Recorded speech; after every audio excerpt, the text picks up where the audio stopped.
al-ikhtira' artinya kreasi, artinya melakukan suatu perkara yang baru dalam agama yang tidak ada di zaman Nabi sallallahu alaihi wasallam. Dan dari sini kita tahu bahwasanya yang dimaksud dengan bid'ah bukanlah perkara-perkara dunia. Coba buka halaman 16 ya, halaman 16. Setelah saya menukil perkataan Al-Imam Asy-Syatibi, ulama besar dari mazhab Malikiyah, di paragraf terakhir saya katakan, dari sini jelas perkara-perkara dunia tidaklah termasuk dalam bid'ah secara syariat. Seperti mobil, zaman dulu tidak ada mobil, motor, radio, televisi, internet dan lain-lain. Ini bukan perkara bid'ah yang dimaksud oleh Nabi sallallahu alaihi wasallam. Yang dimaksud oleh Nabi dengan perkara bid'ah adalah perkara-perkara ritual-ritual agama, ritual-ritual beribadah, ritual ibadah yang merupakan kreativitas umat sekarang yang tidak pernah dicontohkan oleh Nabi dan para sahabatnya. Saya jelaskan beberapa model bid'ah. Kreasi bid'ah datang dalam beberapa bentuk sebagai berikut. Perhatikan, ini beberapa model bid'ah. Yang pertama, halaman 17, perhatikan. Pertama, pengadaan suatu ibadah yang sama sekali tidak disyariatkan secara asal, artinya secara dalil tidak ada sama sekali.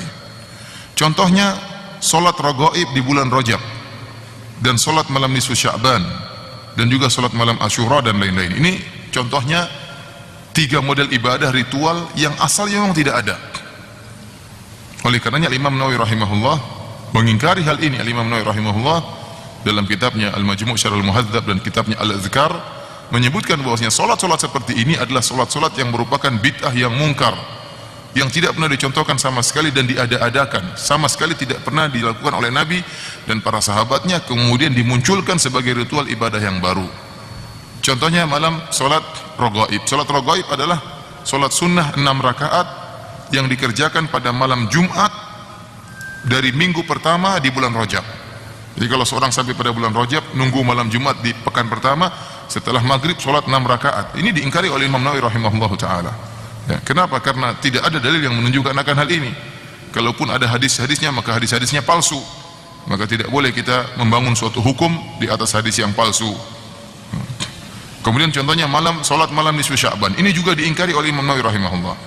Yang pada dasarnya setiap malam seorang boleh untuk melaksanakan solat-solat sunnah. Seorang boleh solat tahajud, mau berapa rakaat pun boleh. Tetapi tatkala dibuat ritual khusus bahwasanya di malam nisfu Sya'ban ada namanya solat malam nisfu Sya'ban, jumlahnya 100 rakaat, maka jadilah ritual tersendiri.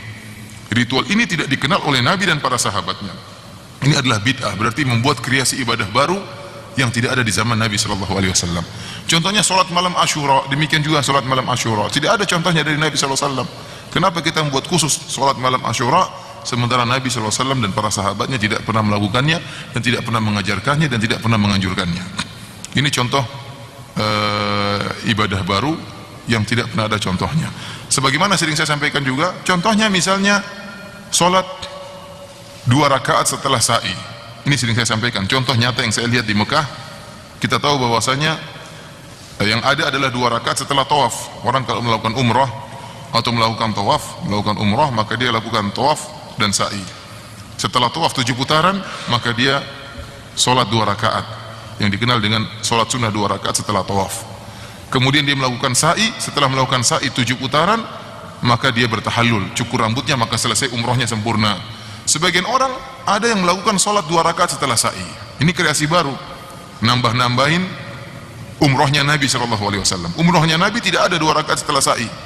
Dia bikin model baru 2 rakaat setelah sa'i. Dan ini kita katakan ini contoh buat bid'ah yang tidak ada dasarnya sama sekali, buat ibadah kreasi ibadah baru 2 rakaat setelah sa'i. Model bid'ah yang kedua situ. Yang kedua, perhatikan, penambahan atas sesuatu yang asalnya disyariatkan. Ini sekarang model bid'ah yang baru. Ada ibadah yang asalnya disyariatkan namun ditambah-tambahin.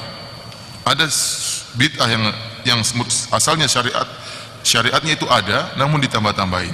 Contohnya tambahan yang dilakukan oleh orang-orang Syiah dalam adzan mereka dengan mengatakan asyhadu anna aliyan waliyullah. Azan itu disyariatkan, Allahu akbar, Allahu akbar, asyhadu an la ilaha illallah, asyhadu an la ilaha illallah, asyhadu anna muhammadar rasulullah, asyhadu anna muhammadar rasulullah, hayya ala shalah. Kalau azan kita demikian, itu azan Nabi dan para sahabatnya.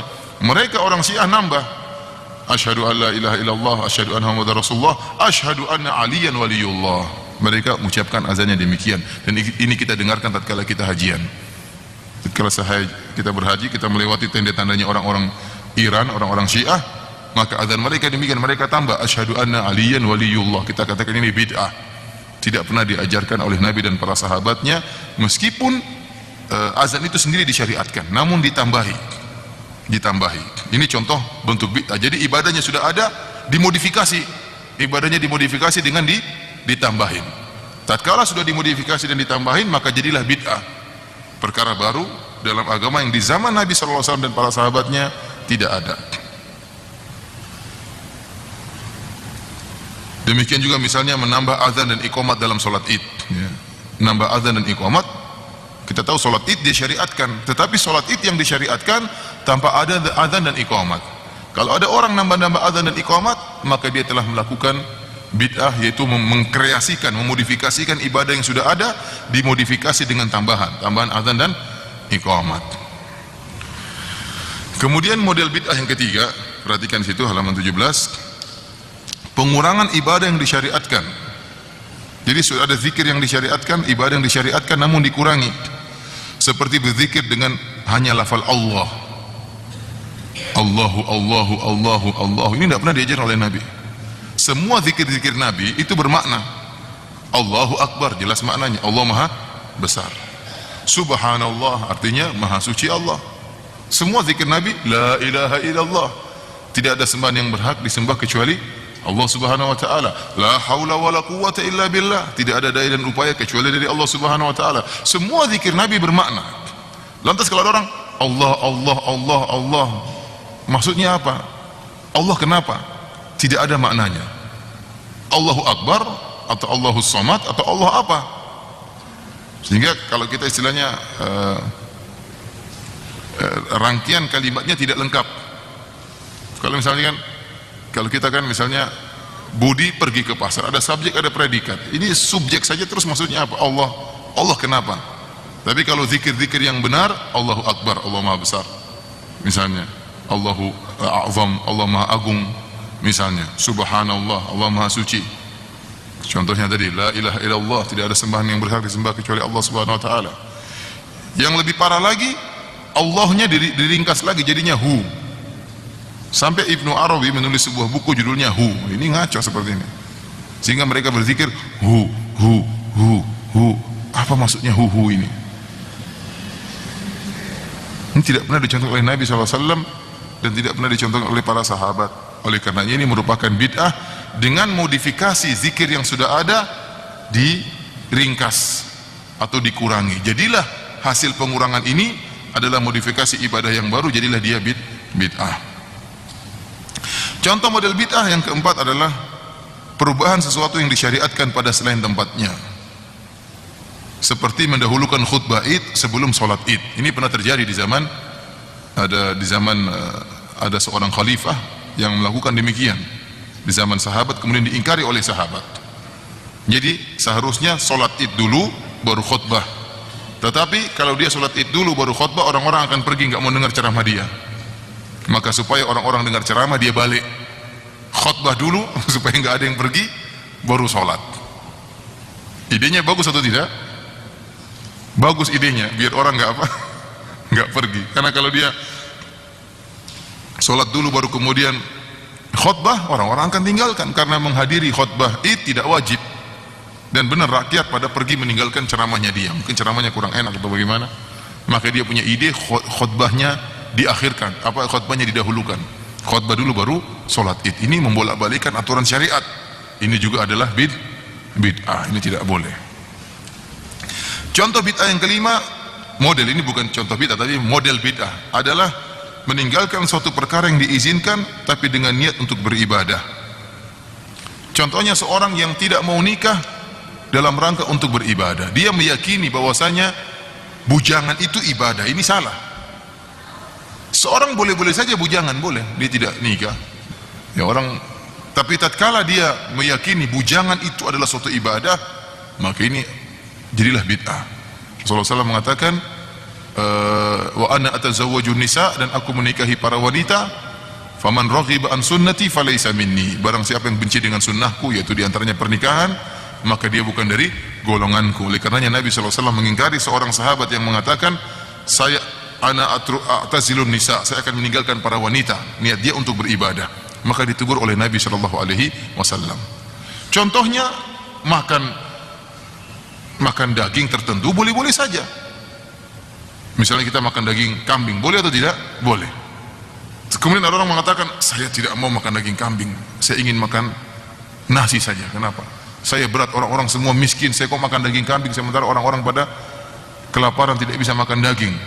Tatkala dia menganggap meninggalkan makan daging kambing ini suatu ibadah, maka ini terjerumus dalam bid'ah. Pada dasarnya tidak makan daging kambing nggak jadi masalah.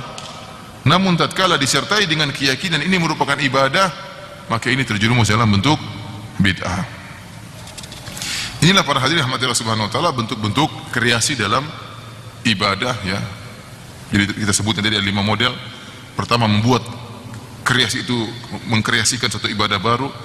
Yang kedua, menambahi ibadah yang sudah disyariatkan. Yang ketiga, mengurangi ibadah yang sudah disyariatkan.